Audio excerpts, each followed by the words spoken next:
Bem-vindo, bem-vinda a essa nossa terceira aula, no nosso módulo sobre missão e responsabilidade sociopolítica da Igreja no contexto brasileiro.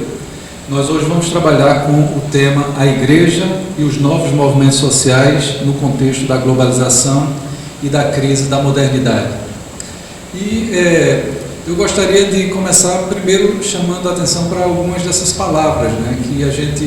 às vezes usa com muita frequência ou encontra na mídia, na TV, enfim, nas redes sociais, etc. E nunca parou para pensar assim o que é que de fato elas significam. E aí sai repetindo, sai usando assim. E algumas dessas palavras também podem ser desconhecidas para você. Por exemplo, essa ideia de crise da modernidade, Muita gente não sabe nem o que é modernidade, o que é a crise da modernidade já seria ainda mais difícil de compreender. Mas essas são palavras, são termos, são conceitos que têm sido utilizados para procurar caracterizar um período histórico que mais ou menos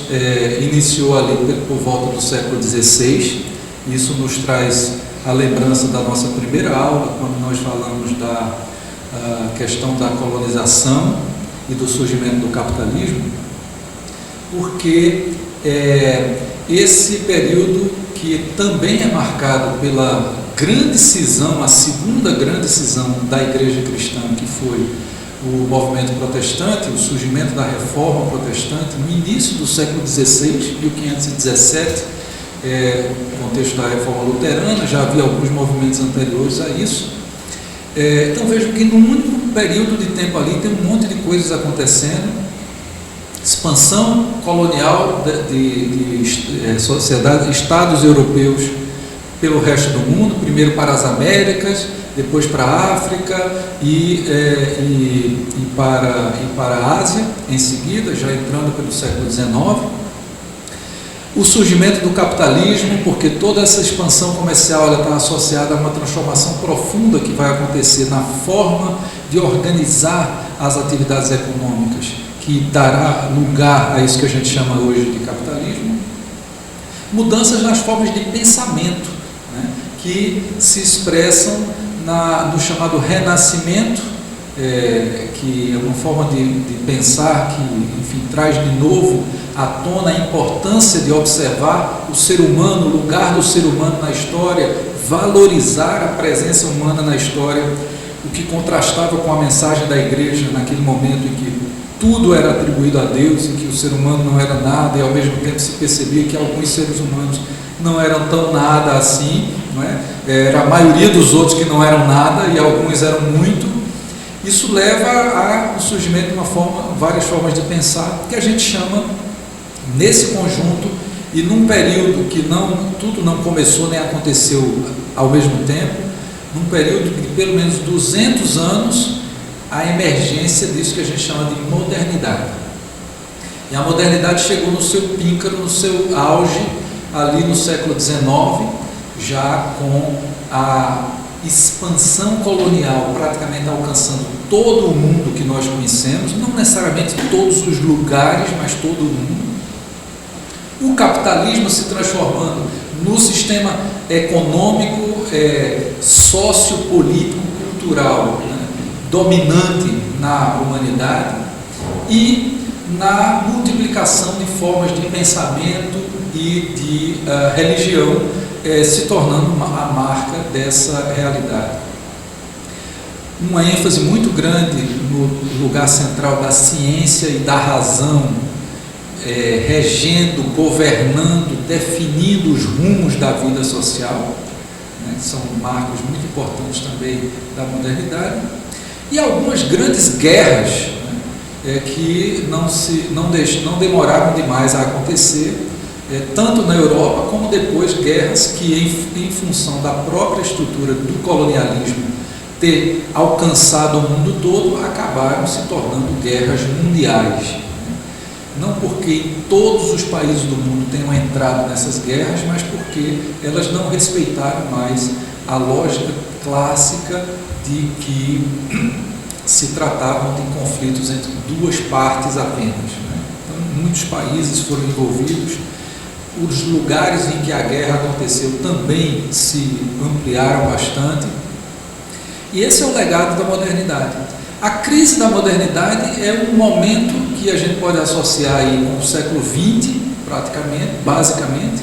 e mais ainda com o final da Segunda Guerra Mundial, que foi talvez o maior escândalo que uma modernidade é acostumada a pensar que ela só produziria progresso, racionalidade, cientificidade, coisas boas e emancipação humana, leva a humanidade a se degladiar, a se destruir, a utilizar o mais moderno em termos de pensamento científico para produzir as armas mais letais que a humanidade já produziu, que foi o uso da bomba atômica experimentada no Japão, nas cidades de Hiroshima e de Nagasaki, e depois disso, claro, e também durante essas guerras, o uso de armas químicas que dependem de conhecimentos científicos para serem produzidas, o uso de estratégias de mapeamento geológico, geográfico, utilizando instrumentos tecnicamente sofisticados para conhecer o adversário e melhor destruí-lo, atacá-lo, etc. Ou seja, a ciência se aliou às velhas e conhecidas formas humanas de destruição mútua, de destruição de uns, de imposição da vontade de uns sobre os outros. Então você começou a pensar, poxa, com tanta ciência, né, com tanta razão, com R maiúsculo, né, com tanta promessa de liberdade que a modernidade fez, especialmente através da sua principal ideologia, o liberalismo, e as promessas de igualdade que essa mesma modernidade, vista de um outro prisma, também fez, especialmente através da sua principal ideologia, o socialismo. Porque apesar de tudo isso, nós temos mais pobres, nós temos mais doentes, crianças morrem, pessoas são injustiçadas, não existe igualdade. Como é isso? Então, essa reflexão sobre os excessos do uso atrelado ao poder da própria ciência,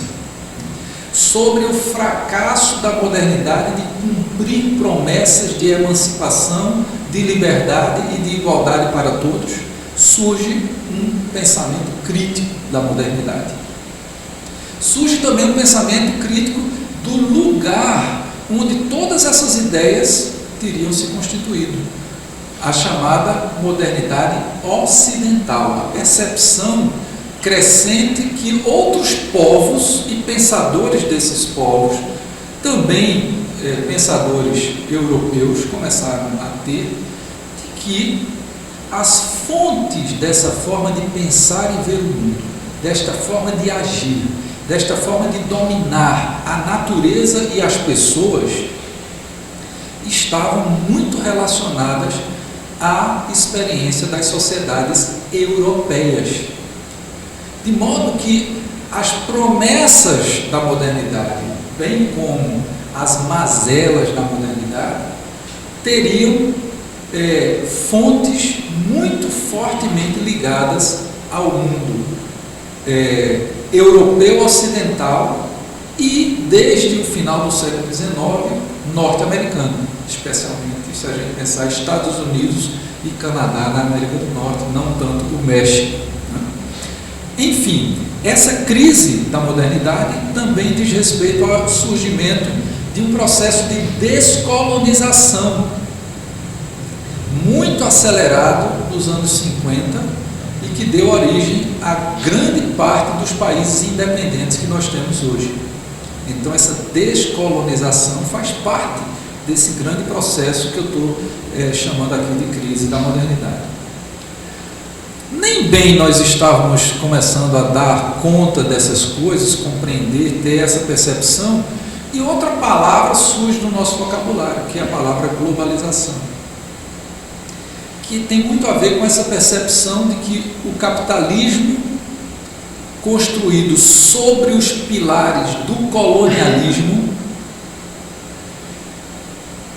e expandido através de formas altamente sofisticadas de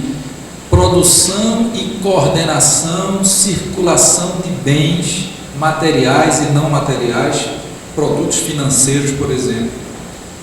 Nesse período todo do qual nós estamos falando, que chega até os nossos dias,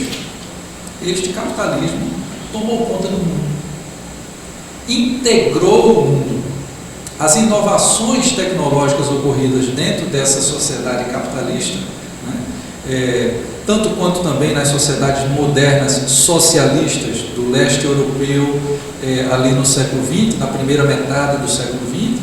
essas inovações foram utilizadas para que, saindo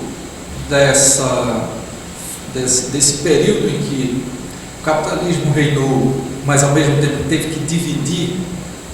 forças com o mundo, o bloco socialista, nós estivéssemos entrando numa fase em que tudo foi ganho pelo capital. Isso significa não apenas que o mundo todo está integrado pelo capitalismo como sistema, mas significa também que a lógica do capitalismo estaria se tornando a lógica presente em toda parte, em todas as dimensões da vida,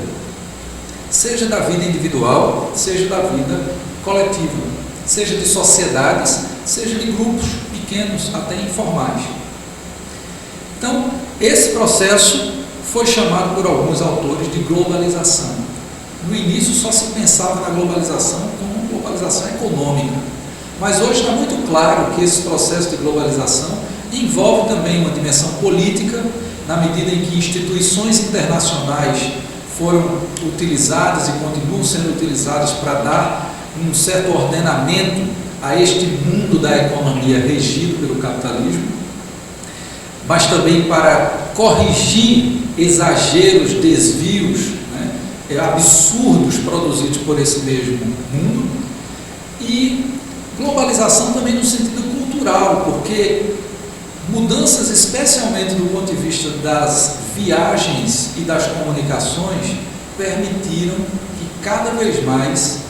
nós tenhamos conhecimento sobre outros seres humanos, outras culturas, outros lugares que muitos de nós nem sonhavam que existissem.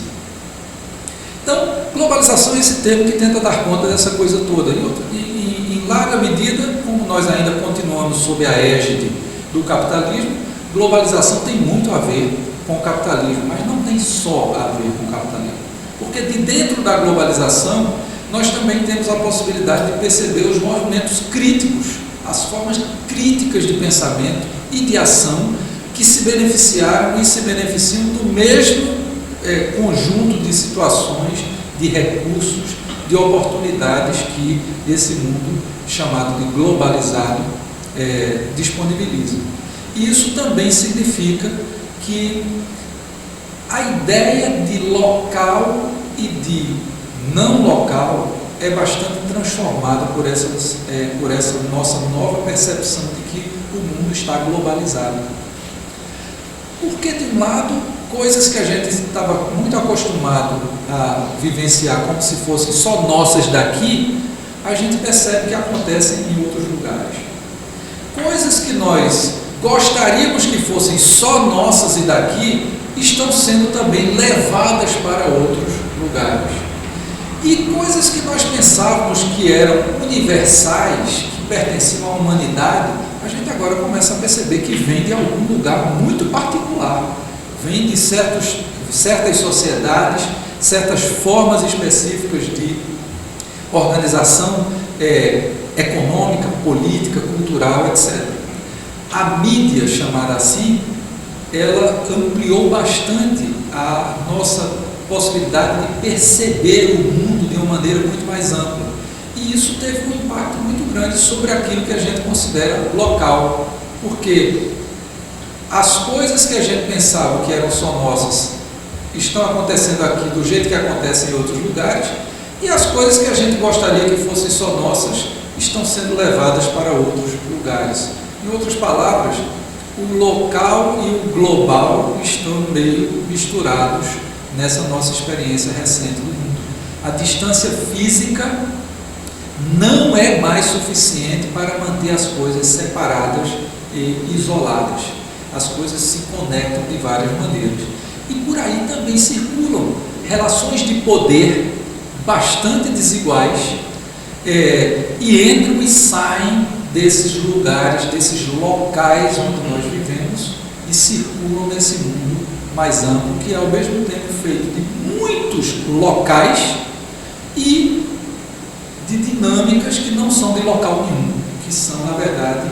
fluxos que passam por dentro, por cima, ao lado de situações que nós vivemos no nosso dia a dia. Então, isso tudo nos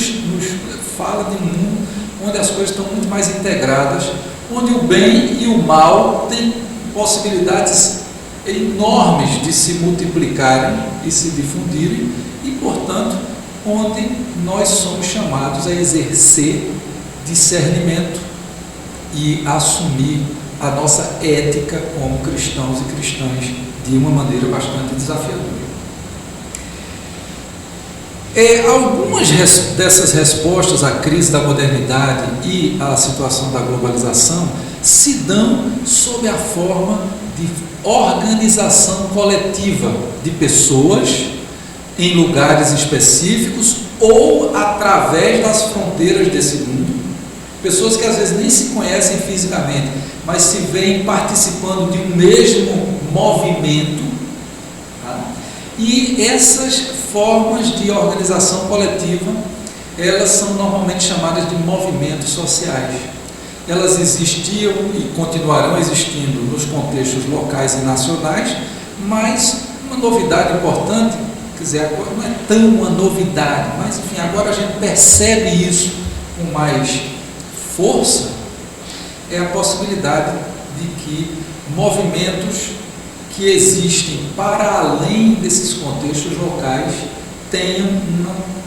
capacidade bastante grande de produzir efeitos, demandas, mudanças no mundo como nós conhecemos. Então, os nossos movimentos sociais são movimentos dentro desse conjunto que foram aos poucos colocando em xeque, em questão, essa ideia de que a pobreza e a exclusão tem a ver só com privação material. Que a pobreza e a exclusão são a questão única com a qual as lutas sociais, as lutas por um mundo justo, devem se preocupar. Os novos movimentos sociais são uma forma de organização que começou a chamar a atenção para o fato de que há formas de pobreza e formas de exclusão que não são materiais, ou que pelo menos não estão tão explicitamente articuladas com a pobreza no sentido material, mas que são tão importantes quanto, porque a existência dessas situações faz as pessoas sofrerem, matam pessoas, condenam pessoas a uma vida indigna e, nesse sentido, precisam ser objeto de reivindicações e de questionamento da ordem social que produz essas coisas. E é nesse sentido, talvez, que nós podemos chamar a atenção primeiro do tema da ecologia e do tema de gênero. Ecologia porque um dos aspectos da crise da modernidade é a percepção de que esse mundo tão avançado tecnologicamente chegou a um grau tal de expropriação dos recursos naturais que torna pela primeira vez a vida sobre a Terra incerta. Se continuarmos nesse ritmo, todos nós morreremos. Nós aqui, não simplesmente eu e você individualmente, a humanidade desaparecerá, porque a Terra não terá condições de sustentar a forma predatória, exploradora como os humanos vivem sobre a Terra. Vocês lembram uma imagem daquele filme Matrix? Um dos agentes, né, o agente Smith, chega num certo momento para o herói, né, Neo, e diz que os humanos são como um vírus, que por onde vão passando, vão se propagando e deixando um rastro de destruição. E por isso a função dele era acabar com os humanos e criar um mundo só das máquinas, da racionalidade e tudo mais, né? Sendo ele próprio um programa de computador, como vocês lembram. Então, o que o agente Smith diz é uma verdade histórica. A humanidade, especialmente nos últimos 200 anos, e portanto plenamente sob a égide do capitalismo e em menor escala do socialismo que existiu até os anos 90, especialmente na Europa do Leste, né, pôs em risco a vida sobre o planeta. E não é só a vida dos humanos, toda a vida está em risco. Então, a crise ecológica, a percepção de que, da maneira como nós temos vivido no mundo, nós estamos condenando a própria vida ao desaparecimento na Terra. Naturalmente, o universo é muito maior do que isso e talvez existam já outros projetos de civilização e de vida por aí afora que a gente não sabe, mas eu não vou entrar absolutamente nessa especulação. E eu quero dizer para vocês simplesmente isso, quer dizer, essa percepção gerou um movimento de pessoas comprometidas com a ideia de que nós temos que encontrar formas sustentáveis de habitar no planeta. E essa sustentabilidade, ela tem a ver com o uso dos recursos naturais, mas ela também tem a ver com a forma como esses recursos são distribuídos, com a forma como as pessoas têm assegurada a sua sobrevivência dentro desse sistema de relações que o mundo e a sociedade humana formam, a natureza e a sociedade humana formam. Então, esse é um movimento muito importante que produziu um impacto muito grande até hoje, né, no nosso tempo, e que leva a que nós não possamos pensar em responsabilidade sociopolítica sem que ela seja, ao mesmo tempo, responsabilidade socioambiental. Sócio porque nós temos plena responsabilidade por tudo que está acontecendo na natureza e no mundo, né? Embora alguns processos sejam de fato naturais, no sentido de que nós não temos controle sobre eles, está cada vez mais claro por pesquisas científicas bastante complexas que uma parte importantíssima da nossa catástrofe ambiental foi produzida pela presença humana e mais especialmente pela exploração capitalista ou socialista dos recursos naturais na nossa terra. Segundo movimento importante, o movimento de gênero. Porque, como eu disse para vocês na primeira aula, né, a divisão entre homens e mulheres inicialmente, né, quando o tema de gênero é pensado apenas em termos do par biológico, né, que define o ser humano, masculino e feminino. Hoje essa questão está bem mais complexa de se pensar, de se vivenciar. Gerou-se historicamente uma subordinação das mulheres pelos homens. Isso é um fenômeno histórico e amplamente difundido pelas sociedades humanas que nós conhecemos. A grande maioria delas são sociedades masculinas no sentido do exercício do poder. Ora, as mulheres, elas, especialmente no contexto ocidental, que tem uma implicação mais imediata, mais direta para o nosso contexto brasileiro, desde o século XIX, crescentemente criaram reivindicações, se organizaram no sentido de reivindicar uma distribuição mais igualitária do poder e da riqueza. Mas quando eu digo uma distribuição mais igualitária do poder, eu quero chamar a atenção para esse reconhecimento de que os papéis na sociedade sejam divididos e distribuídos de uma maneira que não privilegie sistematicamente os homens. Então, acesso à educação, acesso ao espaço público, porque durante muito tempo as mulheres ficaram presas dentro das casas ou nas fazendas e só podiam interagir com outras pessoas assim num ambiente mais geral em festas. em momentos que, por definição, são especiais, são extraordinários em relação ao cotidiano. Então, a reivindicação por presença no espaço público, andar na rua sozinhas, poder falar em público, frequentar lugares que só homens frequentavam, são reivindicações banais para nós hoje, mas tiveram que ser objeto de luta por parte das mulheres. Por fim, a participação econômica,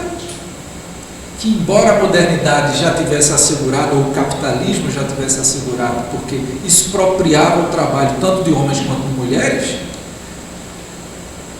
a demanda das mulheres começou a ser que, primeiro, por tratamento mais igualitário, salários iguais para as mesmas funções, né? Depois a possibilidade de ascensão profissional, que era desigualmente distribuída em favor dos homens, a possibilidade de ocupar funções de gestão ou de liderança no processo produtivo, que antes eram exclusivas dos homens, até chegar nas reivindicações por participação política. Porque é impressionante nós pensarmos que, enquanto o direito de voto já estava assegurado desde as revoluções americana e francesa do século XVIII para os homens, as mulheres, mesmo nos países europeus, tiveram que esperar até o final do século XIX e mais, entrar pelo século XX para terem assegurado o seu direito de votar e de serem votadas, ou seja, de poderem ser representantes eleitas. Em países como a Suíça, isso veio a acontecer na década de 70 do século XX. No Brasil, isso foi assegurado na Constituição de 1934, onde pela primeira vez as mulheres receberam o direito de votar, né? Mas o Brasil já tinha 400 anos, já tinha mais de 100 anos de independência, já tinha mais de 30 anos de república, né? E nada. Enfim, gente, o que eu quero chamar a atenção é que esses movimentos produziram modificações, transformações profundas na sociedade, chamando a atenção para que a sociedade visse coisas que ela não via ou não queria ver, ouvisse coisas que ela não ouvia ou não queria ouvir. Então, claro que, na medida que essas coisas emergem, elas suscitam controvérsia, elas criam conflito, porque onde o poder já se estabilizou e a dominação já foi naturalizada, não há nenhuma maneira de alterar as coisas que não seja produtora de controvérsia e de conflito. Quem está acostumado com as coisas como são, não vai ficar de braços cruzados, esperando e olhando os de baixo, reivindicando e abrindo caminho na marra para serem reconhecidas como pessoas dignas e plenamente participantes na vida social. Então, isso gerou modificações e transformações, como eu disse, e trouxe também isso. Esse é um processo, eu não estou falando tanto aqui em termos de cronologia, alguns começam depois, primeiro, em alguns lugares começam primeiro, outros depois, mas enfim, o que eu quero chamar a atenção aqui é que os movimentos referentes à ecologia e gênero são dois dos mais importantes do nosso tempo, trazendo questões fundamentais para a forma como nós vivemos como humanos, lançam mão, inclusive, de promessas que a própria modernidade fez, como, por exemplo, a mensagem da Revolução Francesa de liberdade, fraternidade e igualdade para todos, que não era aplicada a todos, que não se permitiu que aplicasse a todos, que, no entanto, pessoas usaram como um argumento para questionar. Que é isso? Que transformação tão importante é essa do mundo que condena milhões e milhões de pessoas a não terem parte nenhuma nela? Que valor tem isso tudo? Enfim, outros temas foram surgindo. As diferenças étnico-raciais foram começando a se revelar pelo seu caráter racista. Por exemplo, pensar que o Brasil, que passou mais de 350 anos na escravidão, ou beneficiando-se da escravidão, como eu disse na primeira aula, entra pelo século XX, condenando as pessoas negras à sua própria sorte. A libertação dos escravos no Brasil, é mais do que conhecido isso, não ofereceu nenhuma alternativa de inclusão na ordem livre das pessoas negras, o que as condenou a se contentarem com a vida na periferia das cidades, ao mundo rural ainda mais invisível, fora das grandes fazendas onde elas antes haviam trabalhado como escravas, a serem consideradas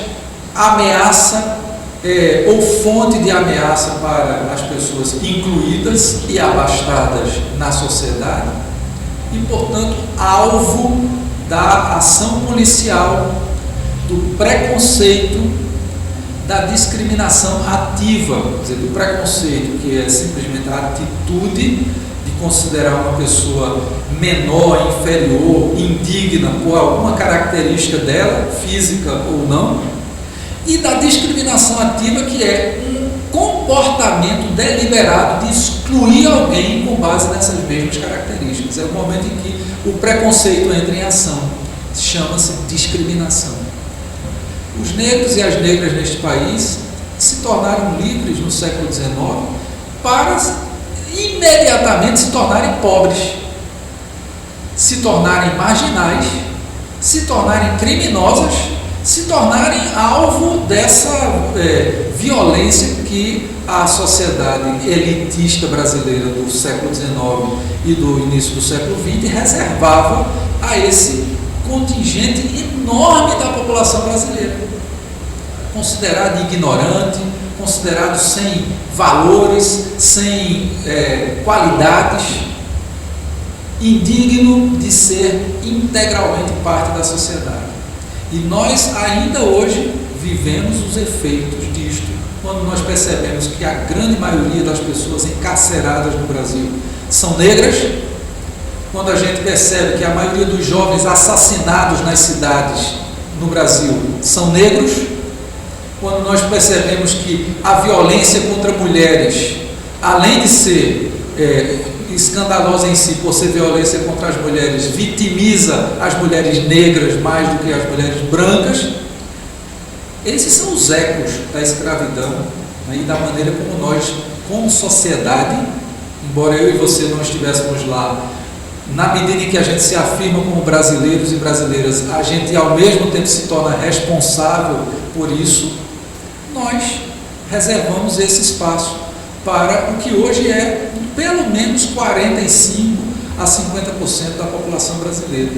Números questionáveis, certamente é maior do que esse o número, né? Mas a gente já tem aí uma dimensão bastante importante do tamanho do desafio que está colocado para as igrejas e para a sociedade no Brasil, responder a essas questões. As diferenças religiosas, as diferenças culturais, os preconceitos que existem no Brasil em termos de regionalidade, né? A maneira como os nordestinos, por exemplo, foram e são tratados no sudeste, no sul do Brasil, até mesmo no norte, para onde foram nos tempos da expansão da fronteira econômica para a região norte, dos tempos da borracha, os anos 40, os anos 70, com a expansão do agronegócio, etc. Nordestinos nesse país são considerados quase como sinônimos de analfabetos, politicamente dependentes do mando dos coronéis ou das oligarquias, preguiçosos e ao mesmo tempo trabalhadores, né? Quer dizer, preguiçosos quando se trata de ouvir as suas reivindicações, mas trabalhadores porque foram eles que construíram São Paulo, foram eles que construíram o Rio de Janeiro, foram eles que ampliaram, que contribuíram para a ampliação da presença do capitalismo brasileiro no território nacional, fornecendo mão de obra barata. Enfim, todas essas questões começam a assumir um valor em si próprias que não pode ser subordinado à simples questão da pobreza material.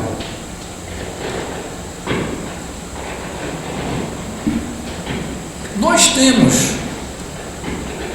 nas últimas décadas, especialmente depois do processo de democratização no Brasil, nos anos 80, a chegada ao Brasil de um debate. E esse debate hoje se expandiu de várias maneiras, sobre como é que você inclui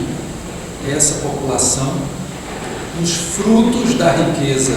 que a sociedade brasileira produz, mas também dos recursos tecnológicos, educacionais que essa sociedade produz. E como é que você faz isso de uma maneira que seja sustentável, que não beneficie uma geração e logo em seguida se perca para a geração seguinte? Esse debate não é um debate brasileiro, em função desse quadro todo que nós apresentamos na primeira aula e até agora sobre esse país que é hoje considerado um dos países mais desiguais do mundo, ao mesmo tempo em que está entre as 10 maiores potências econômicas do mundo, 10, 12, 13, enfim, está bem mais no topo numa coisa do que na outra. Esse é um debate nosso, muito nosso, mas ele não é respondido apenas com soluções, ideias e propostas nossas. Somos localizados nesse sentido, né? Sempre fomos colonizados e agora somos também localizados. Então, isso quer dizer que as ideias estão circulando e elas vêm de muitos lugares. Um debate surgido na Europa no pós-guerra, que era um debate crítico do Estado, do lugar e do papel do Estado na gestão, na regulação da economia, ficou muito pouco audível quando o desafio da Europa era reconstruir sociedades fisicamente destruídas, com milhões de pessoas mortas, né? E onde um compromisso precisava ser estabelecido entre ricos e pobres, capitalistas e trabalhadores, quem tinha o poder e quem não tinha nenhum poder.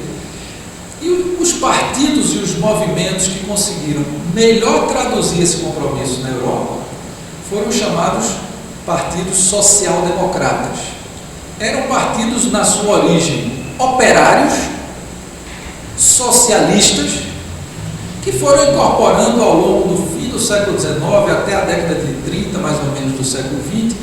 uma série de transições no seu pensamento e admitiram a ideia de que o capitalismo ainda está entre nós durante muito tempo, que tem algumas coisas boas no capitalismo e que a gente pode produzir mudanças no interior do capitalismo para torná-lo mais igualitário, mais humano, mais justo, etc. Esse discurso que queria fazer uma crítica radical, sim, e a social-democracia acreditava que o único ator em condições de liderar este processo era o Estado. E, portanto, o Estado precisava constituir um sistema de bens públicos e de direitos que fossem acessíveis a toda a população, em princípio, né? Mesmo que em certos momentos não chegasse para todo mundo, e que essa negociação era a negociação possível de ser feita para que os trabalhadores e os empobrecidos aceitassem a manutenção do capitalismo como sistema, porque depois da Segunda Guerra Mundial já estava presente, para além da União Soviética, que foi uma espécie de experiência assim, muito distinta, o socialismo estava presente em muitos outros países. Parte da Europa toda havia se tornado socialista, e isso se tornou uma grande ameaça sistêmica para o capitalismo. Então, na Europa ocidental, nos Estados Unidos, já entrando no século XX, lá pelos anos 20, 30, uma espécie de negociação, no sentido amplo dessa palavra, foi sendo feita entre capital e trabalho, que desagou nesse compromisso social-democrata. Ora, isso entrou em crise nos anos 70, por várias razões que eu não tenho tempo de falar, então deixo isso para leituras que vocês podem fazer. E surgiu a oportunidade para essa crítica radical do Estado, que ao mesmo tempo era uma crítica que retomava o velho liberalismo dos séculos XVIII e XIX, fosse articulada defendendo que o Estado tem que se ater ao mínimo necessário e deixar que o mercado regule tudo o mais. O Estado precisa garantir a segurança, o Estado precisa garantir a propriedade, o Estado precisa garantir a integridade do território, porque todos os estados que nós conhecemos até agora são estados nacionais, né? E, mais do que isso, só aquilo que for necessário estritamente à sobrevivência física dessa população. Saúde, educação, em limites, né? Isso é a lógica do chamado neoliberalismo, essa nova forma de pensamento que, começando timidamente por críticas à social-democracia europeia, aos estados, aos projetos desenvolvimentistas que aconteceram muito na América Latina dos anos 50, dos anos 30 e diante, né? Foi abrindo espaço para falar sobre a ineficiência do Estado, sobre o desperdício de recursos que o Estado produz e que poderiam ser, digamos, deixados para que o mercado possa, da melhor maneira possível, organizar e utilizar. E nesse processo todo, ao longo dessas décadas, entramos aí para os anos 80, como eu estava falando no início, chegamos aos anos 90 e o neoliberalismo chegou no Brasil. Ele entrou muito timidamente já nos anos 80 no próprio governo Sarney, mas não teve muito espaço para se expandir como um discurso legítimo. É nos anos 90, especialmente a partir do governo Collor, depois passando pelo governo de Fernando Henrique Cardoso e continuando pelo governo Lula, pelo governo Dilma e agora de forma grotesca no pós-golpe do impeachment, o neoliberalismo se tornou o discurso por excelência que propõe-se a resolver todos os problemas da humanidade. Para isso, nada de Estado ou muito pouco de Estado, tudo entregue à livre negociação, né? E uma petição para que as pessoas esqueçam que numa sociedade de desiguais não há trocas nem negociações nas quais a grande maioria não perca, porque o poder está muito desigualmente distribuído. E quem entra, mesmo que seja com grande número, com pouco poder numa negociação, dificilmente sairá dela beneficiado. De modo que não se trata de uma questão de liberdade ou de capacidade de negociar. Se trata de uma situação de desigualdade de poder, que torna os atores que entram nesse processo já de partida desiguais. Não estão na mesma linha de largada, uns estão 1 quilômetro ou 2 atrás, e por mais que corram rápido, na hora que eles chegarem na linha de largada, alguns dos que estavam ali já chegaram na linha final da competição, né, ou da concorrência. De modo que essa é uma questão que hoje é bastante debatida, né, alvo de muita controvérsia no contexto brasileiro, e ela vem de um acúmulo aí, né, de críticas legítimas dessa forma de Estado, desta forma de política, desta profunda desigualdade que a sociedade brasileira, digamos, construiu ao longo desses últimos séculos, mesmo ao longo do seu período de independência, e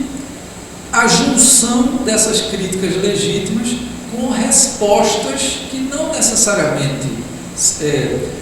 surgiram para responder a essas questões, mas que acabam aparecendo como alternativas plausíveis, possíveis, né, para resolver os problemas. Mas esse é o mesmo tempo em que as outras coisas que eu falei para vocês até agora também estão acontecendo. Demandas ecológicas, demandas por igualdade de gênero, demandas por reconhecimento e igualdade étnico-racial, por enfrentamento do racismo, da violência, demandas por reconhecimento das populações indígenas do país, demandas por reconhecimento das desigualdades que têm a ver com as diferentes questões de desabilidade física, enfim, pessoas com limitações visuais, pessoas com limitações físicas de várias naturezas, pessoas com limitações intelectuais, de aprendizado, enfim, uma variedade de situações que nos falam de formas de discriminação, de preconceito, de exclusão na sociedade e que estão sendo afirmadas no mesmo momento em que esses outros debates, essas outras propostas vão sendo difundidas e apresentadas como alternativa. Então, isso torna a nossa leitura do mundo muito complicada. Eu sei, eu compreendo como é difícil para a gente fazer sentido ou tentar fazer um sentido de todas essas coisas ao mesmo tempo, porque algumas delas estão nos apontando para lutas por liberdade, igualdade, dignidade, outras estão nos empurrando propostas que não vão produzir nenhum desses três resultados, outras estão tentando combinar uma coisa com a outra de maneira honesta ou desonesta, e como a circulação dos conhecimentos, das informações, dos saberes hoje é feita de uma maneira muito mais intensa do que no passado, a gente fica perdido, né? A gente não sabe muito a quem recorrer, onde é que está o parâmetro para a gente interpretar as coisas. Como fica a ação das igrejas nesse contexto? Muito rapidamente aqui. Em termos concretos, a gente pode dizer que as igrejas no contexto brasileiro têm contribuições em todos os lados, né? Elas têm uma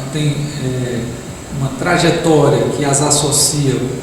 especialmente no caso da Igreja Católica, por conta do tempo, da duração dessa associação, a legitimação dessa ordem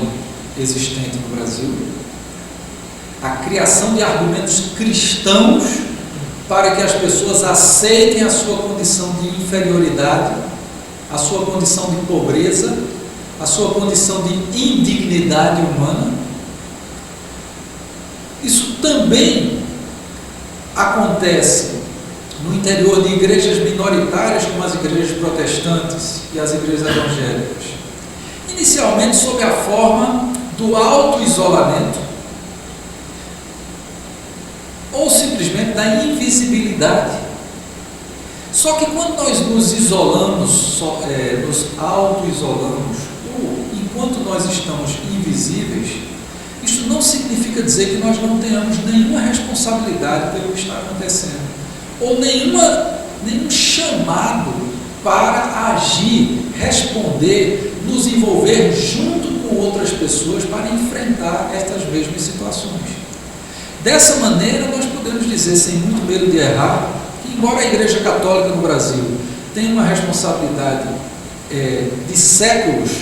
pela manutenção dessa ordem de coisas que nós vivemos, as igrejas protestantes, desde o século XIX, né, pelo alinhamento, pelo auto-isolamento, ou pela invisibilidade de quem acha que não tem nada a ver com isso, ninguém percebe, ninguém me ouve, mas eu também não tenho nada a ver, essa igreja tem a sua parcela de contribuição, de participação nesse. Então, as igrejas também tiveram e têm uma participação importante na conscientização das pessoas, na mobilização de alguns grupos na sociedade e na atuação direta para promover a dignidade humana, para promover igualdade, para promover liberdade. Então, essa colaboração, ela vem também tanto da Igreja Católica como de igrejas evangélicas ou igrejas protestantes, de vários grupos denominacionais, etc. Embora neste caso, mais frequentemente, ela vem de pessoas e grupos de várias igrejas e de várias denominações que se articularam para que a sua voz pudesse ser ouvida e uma contribuição mais crítica a essa realidade pudesse ser escutada ou pudesse também ser dada. E este é o desafio com o que eu gostaria de terminar essa terceira aula, né, que é o desafio de como nós pensarmos nessa situação a resposta das igrejas aos movimentos que já existem há décadas na vida deste país e que têm tentado trazer à tona, à visibilidade, demandas por cuidado com o meio ambiente, por igualdade de gênero, por reconhecimento da herança racista da sociedade brasileira, né, pelo reconhecimento da necessidade de criar tratamento igualitário para pessoas diferentes. Que resposta as igrejas, e as igrejas anglicanas em particular, têm dado e podem dar nesse contexto? E assim nós voltaremos na próxima aula explorando esse tema mais profundamente.